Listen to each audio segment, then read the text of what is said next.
Ladies and gentlemen, the story you are about to see is true. The names have been changed to protect the innocent.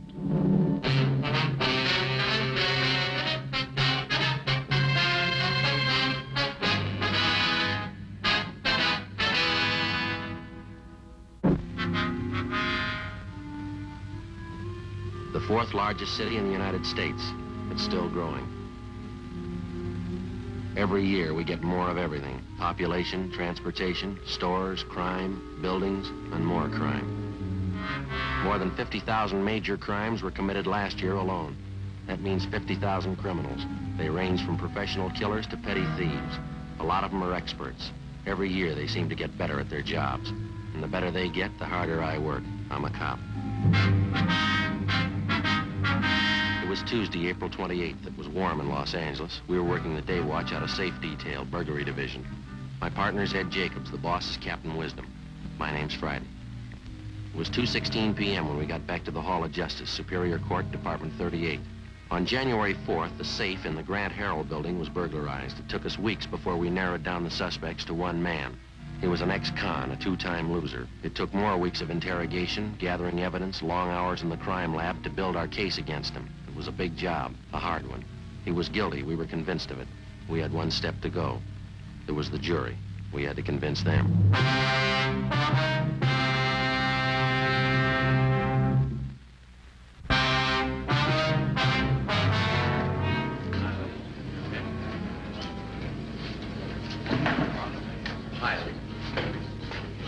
How's it going, Lee? I think we got him, Joe. Did you testify yet? This morning. How'd it work out? Physical evidence tied in perfectly, all 6 points. Jury impressed? Hard to tell. Buckley's got a smart lawyer. I was talking to the assistant DA. The case ought to go to the jury late today. What's coming up next, Neil? I'm due back on the stand when this recess is over. Well, there's the bailiff. The Superior Court is again now in session. Remain seated. No smoking, please.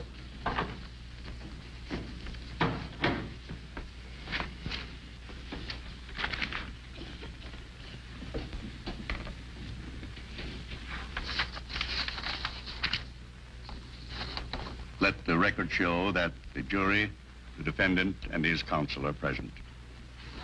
Prosecution may proceed. If it please, Your Honor, I'd like to recall Leland Jones to the stand. Leland Jones, take the stand.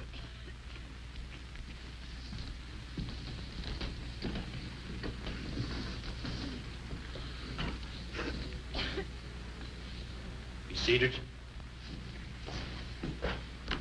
If I may, Your Honor, for the benefit of the record, state that Leland V. Jones has been duly sworn, that counsel for the defense has stipulated that he's a forensic chemist attached to the Scientific Investigation Division of the Los Angeles Police Department, and that he's qualified to testify as an expert in the case. Proceed. Mr. Jones, earlier today in this court, you heard the testimony to the effect that Conrad Buckley had identified these exhibits as his own.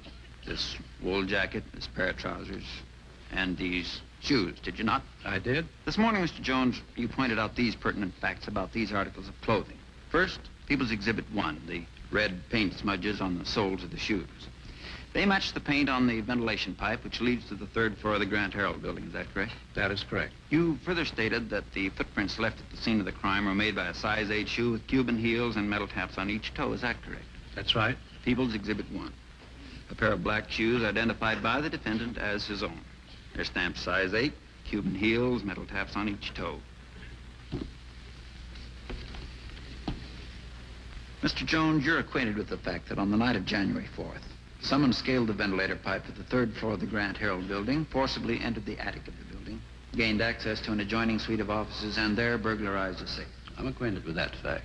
Is it possible that someone else other than the defendant could have burglarized that safe? In my opinion, no. On what do you base your conclusion? I base it on the application of the law of probabilities to such a case as this. Would you explain that to the jury, please?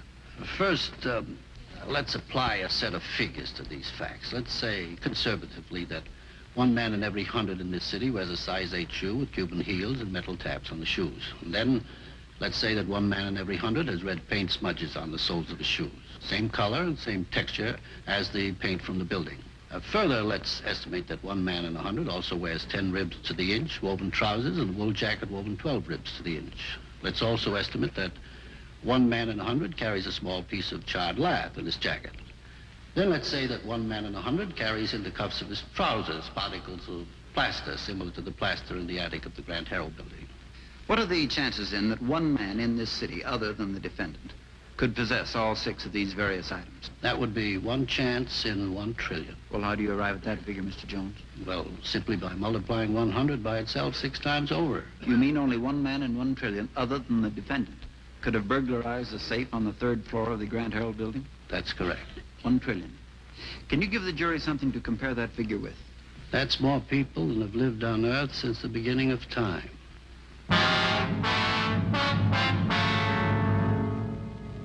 Lee Jones was the last witness to testify in the case of the state versus Conrad Buckley. For the rest of the afternoon, the defense lawyer and the assistant DA delivered their summations. The defense lawyer was eloquent and colorful. He spoke for more than an hour and threw up every possible smokescreen he could think of to disguise the facts of the case. The assistant DA reviewed again the 6 points of physical evidence, clearly defined. At 5 minutes to 5 that afternoon, the case went to the jury. We were expecting a quick verdict. We didn't get it. The jury was locked up for the night, and we went home.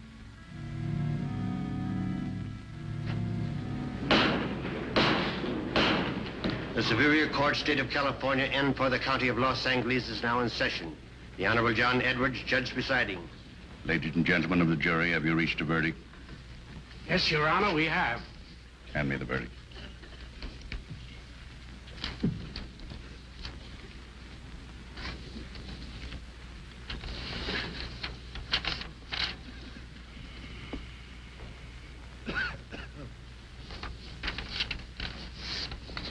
Read the verdict.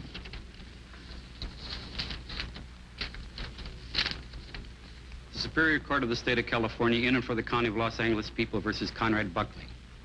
We, the jury in the above entitled action, find the defendant not guilty. No talking back there, please. So say one, so say all. Is this your verdict? It is. Record the verdict.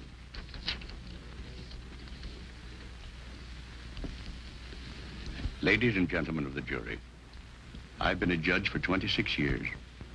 For the past 14 years, I've presided in this particular court. May I say now that this is the worst miscarriage of justice I have ever witnessed.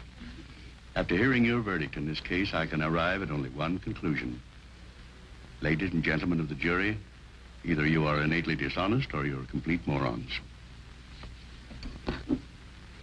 Court's adjourned.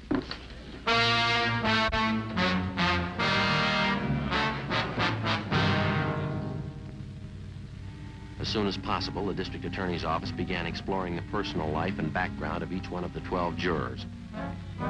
They contacted their neighbors, their friends, their acquaintances. They checked back 10 years in the lives of every one of them. They found nothing. The jury was indifferent.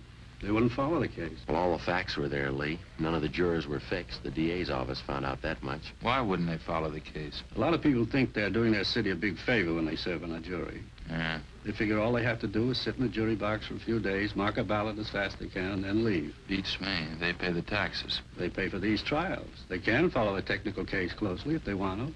A lot of them aren't that conscientious. They don't think it means money in their pockets, so they don't care. We went through hell on this thing. 4 months to catch him, 3 months to prove him guilty. And the jury blew it. You want my opinion, Lee? I think it stinks. You don't have an opinion, Joe. You're a cop.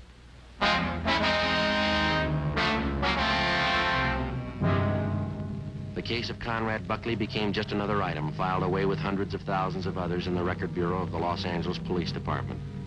6 days after he was acquitted, he left the city and a few weeks later was reported in Baltimore, Maryland. After that, he dropped from sight.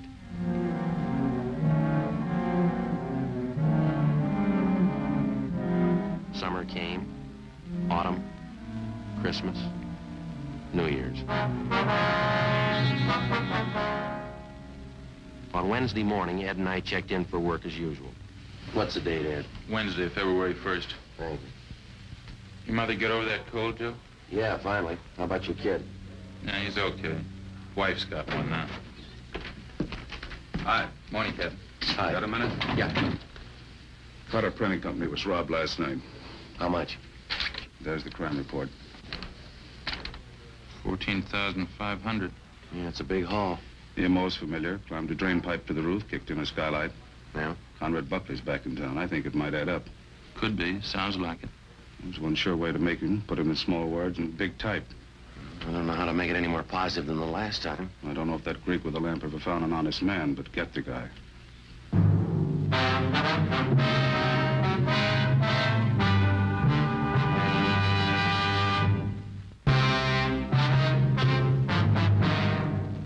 Ed and I drove out to the Cotter Printing Company and spent the rest of the morning and most of that afternoon checking into the $14,000 safe burglary. We examined the office where the burglary took place and the smashed skylight where the thief entered. We traced his path from the time he got into the building to the time he left. No fingerprints, no leads.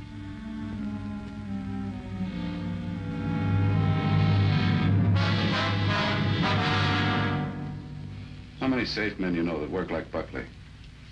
Well, let's see. There's Hagan. He works about the same, but he's up at Q. Walters, he operates like Buckley. He's doing time, too. Anybody else? No, not that I can think of. All right, find Buckley. Find out where he lives, who his friends are, where he eats. Find out what he's doing. You want us to tail him? Give him plenty of room. When you get the dope on him, we'll have a squad of men tail him alternately. All right. Where do we start? Comanche's Bar down on Central Avenue near 5th. When was he there last? Monday, first night he got in town. Might be his favorite spot. Okay. Anything else?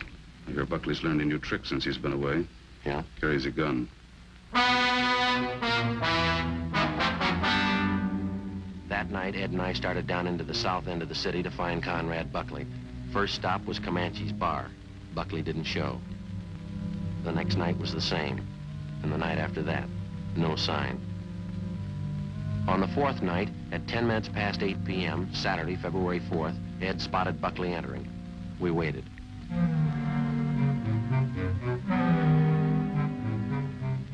At 25 minutes past midnight, Buckley came out the main entrance with a blonde woman on his arm.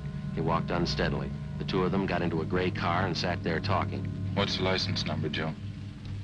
9 Robert 702. Want to get a make? Yeah. Control 1, request a rolling make in the 3 column. 9 Robert 702. 9 Robert 702. Roger, 80K. Stand by. KMA 367. It's a nice-looking car. Yeah, if it's his. Might pan out if we're lucky. Control 1 to 80K. Come in. 80K to Control 1. Go ahead. 9 Robert 702. Car registered to Mrs. Conrad Buckley, 939 South Norwich Road, Beverly Hills. 80K to Control 1. Roger. KMA 367. What does that prove? Proves he's supporting a new car and a wife. Let's find out how.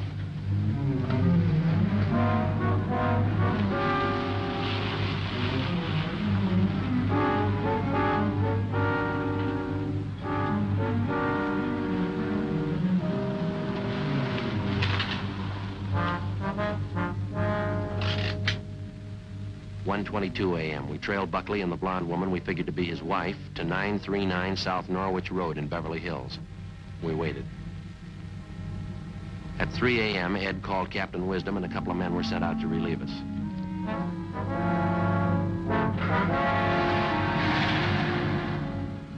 By Friday of that week, February 10th, we had his movements fairly well established.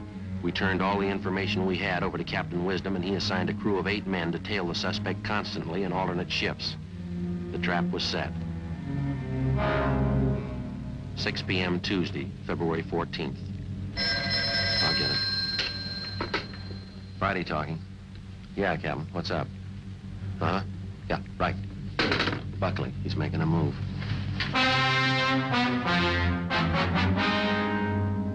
We left the city hall and drove out to the site of the stakeout near Buckley's home on South Norwich Road. Captain Wisdom was there waiting for us. He left his place alone. He was on foot. Berg and Marconi tailed him to a bar. That's where he lost him. And he hasn't come back to his place? Not yet. I got a hunch he will. His car's still there. Yeah? We can shake him down. If he's been out on a caper tonight, he should have whatever he stole with him. Car there in the driveway? Yeah, check the license. 9 Robert 702, that's Buckley's car. There's somebody coming out of the house.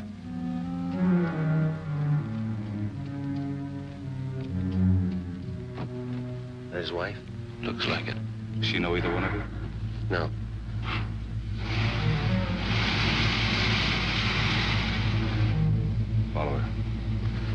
Go ahead.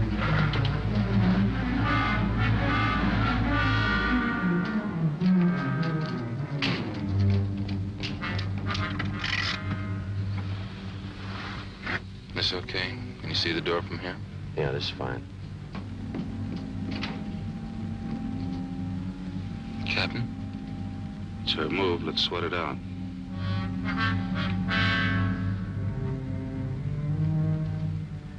The blonde woman entered the apartment house at 1261 Wilcox Avenue at 14 minutes past 11 p.m. At 5 minutes past midnight, she came out and got in her car. A man was with her. Buckley. Must be the hideout. You two follow them. When they get to the house, shake them down. What about you? I'll check the apartment. Meet you back at the office. Right.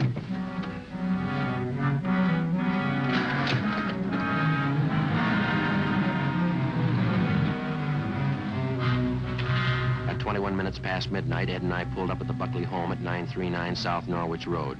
We waited until Buckley and his wife got in the house. Then we went in and shook him down. We found nothing. We searched the house, the garage, and the car. The same. Nothing. Yeah, all right. You can put your stuff away. Place is clean, Joe. Nothing. Right. And I tell you, I'm clean. You haven't got one thing on me. I'm clean. It's a nice car you're driving, Buckley. Is it yours? That's right. I like nice things. They cost money. What doesn't? When'd you get back in town? Last week, why? What are you doing with your time? Morris Cabinet Company. I'm a journeyman carpenter. When do you work? Nights. Good job. Believe me, I'm legit. All right, you stay that way and we won't have any trouble. Ed and I left Buckley's house, drove back to the office, and checked in with Captain Wisdom. He told us that he had talked with the manager of the apartment house at 1261 Wilcox Avenue. Buckley was renting apartment 7A in the building under the name of James E. Wilson. On the average, he used the apartment only once or twice each week. The rent was $75 a month. What'd you find in the apartment, Captain? He keeps 2 complete changes of clothes in the closet. The rest of the place is empty except for one thing, set of burglary tools. Yeah? Found them under a false bottom drawer. Set of safe jimmies, small sledge, the works. Then he works out of the apartment, huh? He's getting cagey, or he thinks he is. After a job, he probably comes back to the apartment, gets rid of his work clothes, and figures he's pretty safe. Well, then all we have to do is keep an eye on that apartment. The next time he pulls a job, we grab him. That's right. The next time we pick him up, it's going to be for keeps. That depends on the jury, doesn't it? At 3 a.m. that morning, Wisdom ordered a stakeout at 1261 Wilcox Avenue. The stakeout on his home also continued. During the next week, the suspect was seen to come and go from his home, and on 2 occasions, he visited his apartment during the daylight hours. No suspicious moves on his part were reported. The stakeout went on. 5 weeks later, on March 22nd, the safe in the offices of Butterfield and Crucian Wholesale Grocers was burglarized of $7,500. That afternoon, Wisdom, Ed, and I met with Lieutenant Lee Jones in the crime lab. It's cyclohexane, a coal tar product. Well? It's colorless and it's odorless. When it's rubbed into the surface of an object, it's invisible to the naked eye. Well, what about it, Lee? It's a crystalline hydrocarbon, slightly soluble in ether or alcohol. Uh-huh. Well, here, let me show you this cloth. Can I help you, Lee? Yeah, will you, Joe? There. Dust it on here. Now, can you see or feel anything at all? No. Seems to disappear. You can't feel anything. You can? Oh. Ed? No. No, there's nothing on there. Captain, you want to catch that light, please? Sure.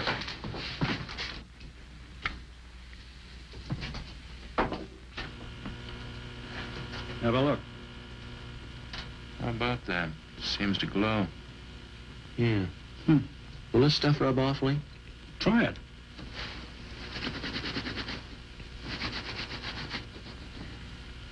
Now look at your hand. Nothing harmful in that stuff? No. How long will this stuff stay on, Lee? Maybe as long as 24 hours. Only shows up under that ultraviolet lamp, huh? That's right. Well, does it work on everybody? It'll work on Buckley. 10 minutes later, Wisdom put in a call to the 2 men on stakeout at Buckley's apartment on Wilcox Avenue. They reported that the apartment was empty. Buckley hadn't been near it since early the day before. At At 6 p.m. that night, Lee Jones, Ed, and I went to the apartment, let ourselves in with a pass key, and went to work with 2 jars of cyclohexane. We dusted it on everything in sight, on Buckley's clothes, his shoes, his hat, and on the set of burglary tools which we found in the false bottom drawer. We rubbed it in until it was invisible. We arranged everything exactly the way we found it, and then we went back to the office. Lee Jones had a portable ultraviolet light set up for immediate use. Wisdom alerted communications to pass along immediately all reports of burglaries throughout the city. We waited. At midnight, we went out in ships for sandwiches and coffee. The watch kept on. 2:30 a.m. I got it. Wisdom. Yeah? Thanks. Harvard and Wilshire Boulevard. Safe job? 2 of them. Call Lee Jones. I'll meet you downstairs. Right. What do you think? We'll let the lamp tell us. Bergstrom, keep the storefront clear. 10 feet on either side.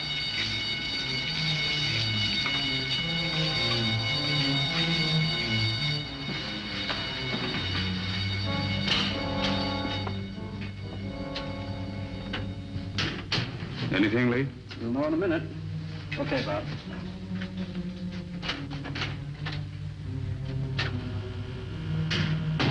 All right, we can try it. I'll get the light, Lee. Okay.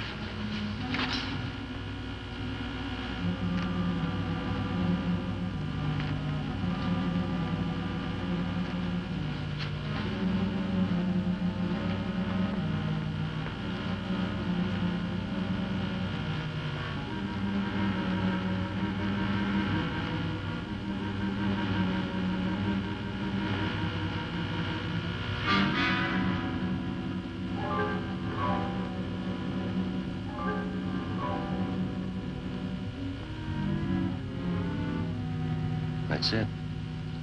It's all there. The Greek with the lamp had an idea, didn't he?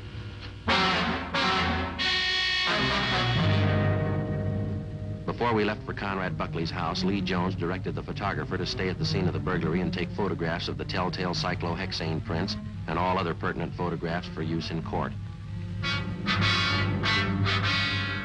At 8 minutes past 4 a.m., we walked into Buckley's living room. Now, look, this is kind of getting on my nerves. It's 4 in the morning. Ed, outlet's right down there. Right. What is all that stuff? What's that you got? Okay. Right, Lee. Okay, Joe, the light. What's this all about, anyway? Look at yourself. What are you doing to me? What is all this stuff? Like a Christmas tree. Yeah. I don't have to take this stuff. You haven't got anything on me. You had me in court once before, and you had to turn me loose. Yes, we had you in court, and I can tell you every move you made in that case. Yeah? You tell me if I'm wrong. You climbed the back of the Grand Herald building using some pipes as supports. You crawled across the roof on your hands and knees to the firewall. You raised up a couple of times to see if everything was clear. You went over the firewall, leaving impressions of your coat and trousers. One of the coat buttons was scratched, so you went over stomach down. You then went to the front of the building, walking in a crouched position to see if there were any police cars in the vicinity. Then you returned to the skylight. How am I doing? Keep talking. You removed the glass from the skylight, crawled through the entrance, kicked a hole through a plaster wall into the attic. You broke some of the charred laths so that you could crawl through the attic to an opening in the office of the Grand Herald building. Then you opened the safe and took out $1,250. Is that right? No, I took $1,350. Okay. You give me a couple hours and I'll tell you what you did on this case. Here's your coat. Yeah. What about my clothes? They're all ruined. By the time you need them again, they'll be out of style. All right, come on, let's go.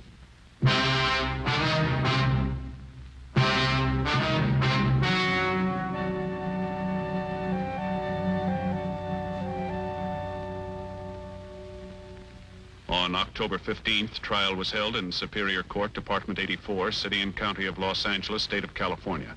In a moment, the results of that trial.